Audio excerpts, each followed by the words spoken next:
사람들과 같이 있을 때는 괜찮다가 혼자 있을 때 밀려오는 외로움. 연인과 같이 있다가 집에 혼자 있을 때 느끼는 외로움. 외로움은 혼자 있을 때 특히 많이 느끼게 됩니다. 이러한 외로움을 환경적으로, 날씨적으로, 상황적으로 느끼게 되는데 유독 강한 외로움을 느끼는 분들이 많습니다. 강한 외로움을 느끼는 분들은 이러한 외로움이 왜 생겼을까? 그리고 이러한 부분을 어떻게 극복해야 할지 아주 막막해합니다. 그래서 오늘은 외로움으로 힘드신 분들에게 외로움을 극복하는 방법에 대해서 이야기 나눌게요. 이러한 외로움은 다양한 인간관계에 영향을 미치고 나 자신에 대해서도 영향을 미칩니다. 외로움을 느끼는 것은 진화론적으로 아주 당연하지만 극적으로 느끼게 되면 우울증과 자존감에도 영향을 미치게 됩니다. 외로움을 느끼는 분들의 특징을 보면 무의식에는 버림받았다라는 감정을 강하게 느끼는데 무의식의 주 감정이 유기불안일 확률이 높습니다. 나름 혼자 있는 것도 잘하고 아무 일도 없지만 왠지 마음이 공허하고 씁쓸하고 괜히 울적해집니다. 마음에서는 버림받은 것 같은 느낌을 느끼기 때문에 그렇습니다. 이 버림받는 느낌은 세상에 홀로 남겨진 것 같은 강한 감정을 느끼게 합니다. 이러한 비애스럽고 비련스러운 감정이 사실 무의식에 아주 당연하고 익숙한 감정이기 때문에 그런데요. 그래서 좋은 일이 있어도 이런 감정을 조금씩 느낄 수가 있고 좋지 않은 일이 있으면 아주 강하게 느끼게 됩니다. 외로움을 가볍게 생각하면 별일 아닌 것처럼 그냥 보고 넘길 수 있지만 깊은 무의식에서는 이런 비련스러운 유기불안, 주 감정이 호시탐탐 의식까지 올라가길 기다립니다. 그래서 어떤 상황이나 환경에서도 비애스러운 마음을 올려보내고 생각들을 올려보내서 마음을 버림받음으로 자꾸 세팅하게 됩니다. 이러한 감정이 현실에서 많이 느끼게 되고요. 기본값이 되어버리면 기쁜 일이 있어도 다시금 기본값으로 돌아가게 됩니다. 많은 사람들이 이러한 외로움과 우울함에 벗어나기 위해서 다양한 활동을 합니다. 일을 열심히 하고 다양한 취미생활에 집중하기도 합니다. 그때만큼은 그러한 감정에서 벗어날 수 있기 때문입니다. 하지만 그러한 감정을 일시적으로 덮어놓는 것이지 근원을 해결하는 것은 아닙니다. 이러한 근원, 무의식이 해결되지 않으면 이렇게 덮어놓는 것, 일시적인 것이기 때문에 스스로의 무의식을 살펴봐야 합니다. 나에게 비련스러운 울적하고 홀로 남겨진 마음이 있는지를 살펴봐야 되는데요. 그러한 감정이 생각보다 익숙하고 오래된 감정이 아닌지도 체크해봐야 합니다. 원래 그런 생각이 든다면 환경에 따라 혹은 날씨에 따라 다양한 사건으로 잠깐 찾아온 것이지만 오래된 느낌, 어렸을 때도 이따금씩 느꼈던 감정이라면 이러한 감정이 최초는 언제였는지 살펴봐야 합니다. 어린 시절에 이러한 불안은 무의식에 깊은 각인을 남기고 그러한 불안이 어린 시절 자주 일어나게 된다면 외로움을 아주 익숙하게 받아들입니다. 우리의 무의식은 현실이 아닌 가상현실에 살게 합니다. 무슨 뜻일까요? 지금 나는 이렇게 울적한 일도 아닌데 이렇게 외로운 상황도 아닌데 마음은 자꾸 가상현실에 살게 합니다.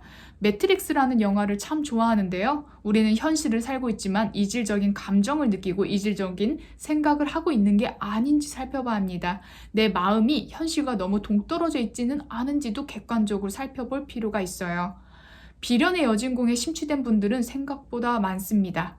내가 가장 힘들고 가장 외롭고 가장 울적하고 힘든 것 같아. 그렇게 된 이유에도 많은 사건과 이유가 반드시 존재합니다. 그래서 과거의 아픔 속에 살고 미래의 불안에 살게 됩니다. 현재에 집중하고 현재에 온전히 살지 못하게 됩니다. 나는 현재에 살고 있지만 현재가 아닌 아픈 과거 그리고 불안한 미래에 초점을 두고 살게 된다면 현재의 나로는 살 수가 없습니다. 왜 자꾸 힘든 과거로 가려고 하는지, 왜 자꾸 일어나지 않은 미래의 불안을 끌고 와서 현재에 고민을 하는지 깊이 생각해 봐야 해요. 그런 고민과 심리적 힘듦으로 과연 얻은 게 무엇일까? 얻은 게 없음에도 그러한 상황으로 계속 반복적으로 생각하고 감정을 느끼는 이유가 무엇인지, 그것이 과연 내 인생에 행복하게 해줄 수 있는 것인지 논리적이고 현실적이고 차갑게 직면해야 합니다. 현실을 직면하는 것은 아주 고통스럽고 힘든 일이지만 내가 내 인생을 주체적으로 살기 위해서는 꼭 필요합니다. 타인을 바라볼 때 그리고 사회를 바라볼 때는 현실적으로 인지를 하는데 왜 내 감정에 있어서는 현실적이고 논리적으로 바라보지 않고 아주 감정적으로만 되는지, 내 감정에 심취가 되면 이러한 외로움과 울적함에서 벗어나기 힘듭니다. 그래서 깨어날 때입니다. 무의식의 신념은 대부분 좋은 것들보다 안 좋은 것들이 쉽게 달라붙게 되고, 내가 좌절했던 순간, 트라우마의 순간을 계속 기억하고, 주 감정은 트라우마에서 파생되었을 경우가 많기에 어린 시절 홀로 남겨졌던 감정이 주되게 남아 있다면 내가 버림받음에 대한 이런 주 감정이 될 확률이 높습니다. 이러한 무의식의 메커니즘으로 인해서 주 감정을 아무런 의심 없이 당연하게 받아들이고 모든 상황을 공허하고 외롭게 바라보게 되는 것이죠. 그래서 저는 늪에 빠져 있다라는 표현을 합니다. 늪에 빠져 있어서 답답하지만 어느 순간 이런 미지근한 온기가 익숙하게 되어서 밖으로 나가게 되면 추울 것 같은 느낌. 답답하지만 나가길 두려워하는 이런 상황이죠. 현실을 직면하고 감정에 속지 않고 주체적인 감정을 잡고 일어서는 것이 필요합니다. 외로움이 극복이 되고 홀로서기가 된다면 감정의 컨트롤이 쉬워지고 인간관계에 휘둘리지 않게 됩니다. 우리는 무의식의 세팅대로 가게 되고 의식은 힘이 없이 따라가게 됩니다. 외로움이라는 기본값을 설정하게 되면 나는 아무런 저항 없이 그러한 외로움을 강하게 느끼게 됩니다.